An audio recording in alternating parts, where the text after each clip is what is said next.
I have to confess that I recognize myself in your film. I mean, every day I'm terrorized by the fact that I forgot somebody's name. So do you have the same problem?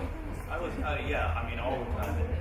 It was really 3 years ago when I was here at Annecy that I realized that this was a ongoing tragedy in my life. That I'd be at, something like this and be confronted with that situation where, who are you?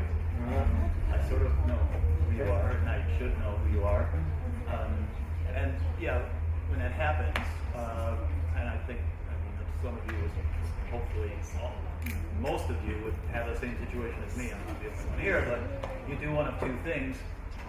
You either remember the person's name or you don't, and either you have the oxygen leave the room because the person realizes you don't remember them, or by some miracle, bam, you get the name. And how does that happen? Yeah.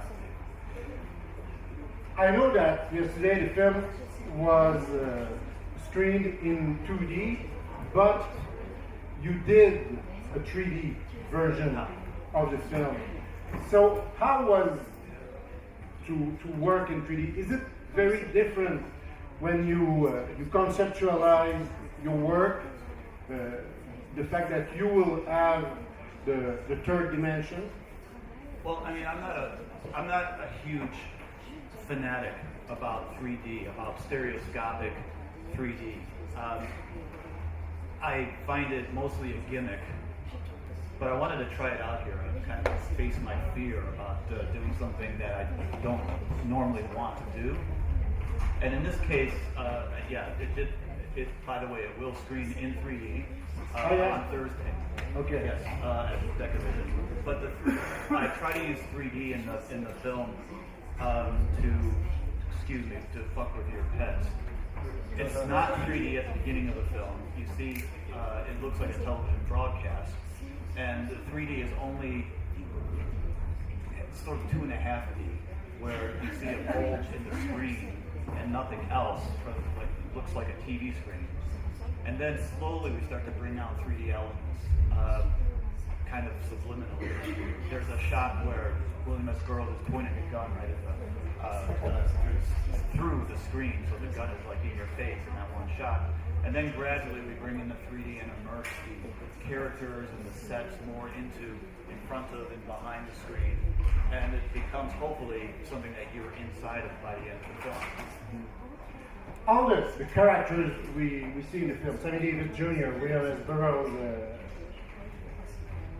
these are the culture, your personal culture when you grew up? There are these special guest stars. It's a game show, and there are a lot of these people who are trying to get the protagonist Charles to remember the password.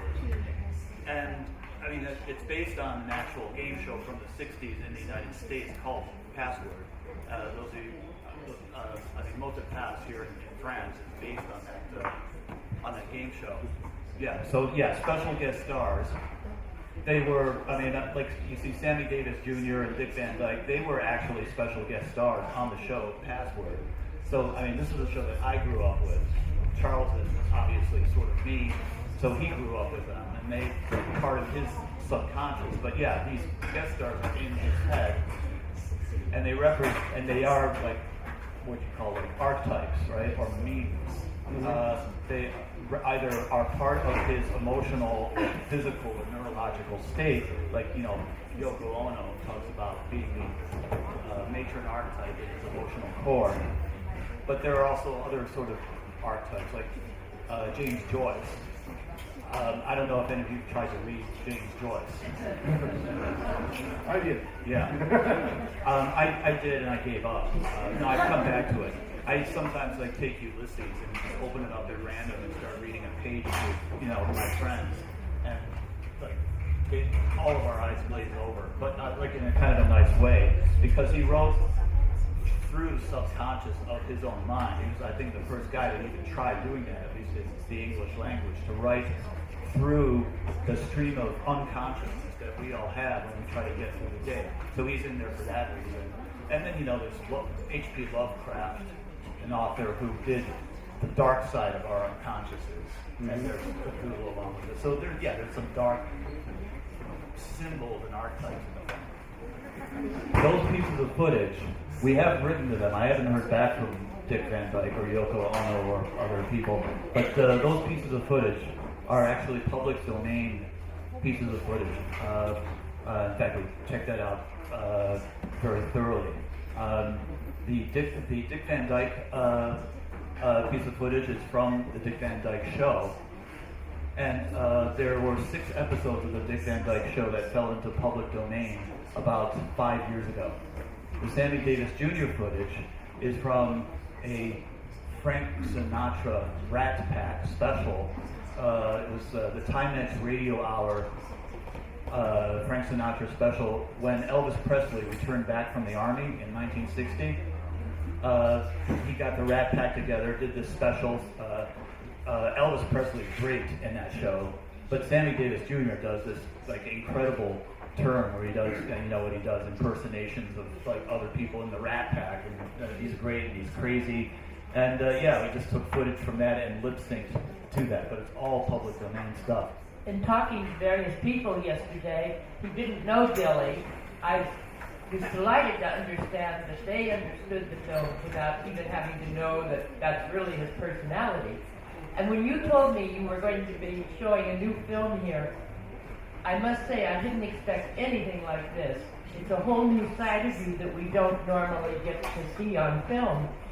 What took you from 2 very serious films previously to something so wonderfully funny that we all have the problem and I think everybody can laugh?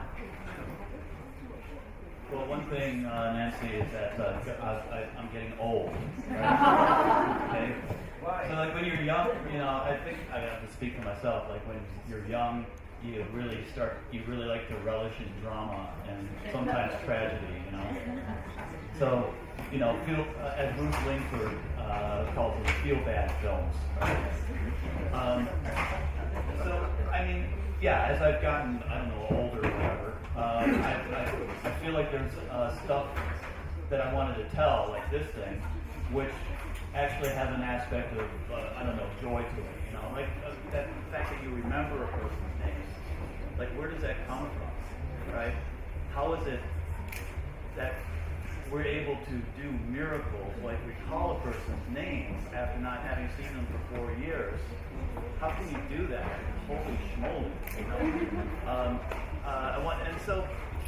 just a little miracle like that is something I wanted to put into this film, and because getting to the point of remembering a person's name is often so cluttered and disorganized and messy, it makes it really stupid and absurd that you're able to do this. So I wanted to get that. Thank you very much, Chris.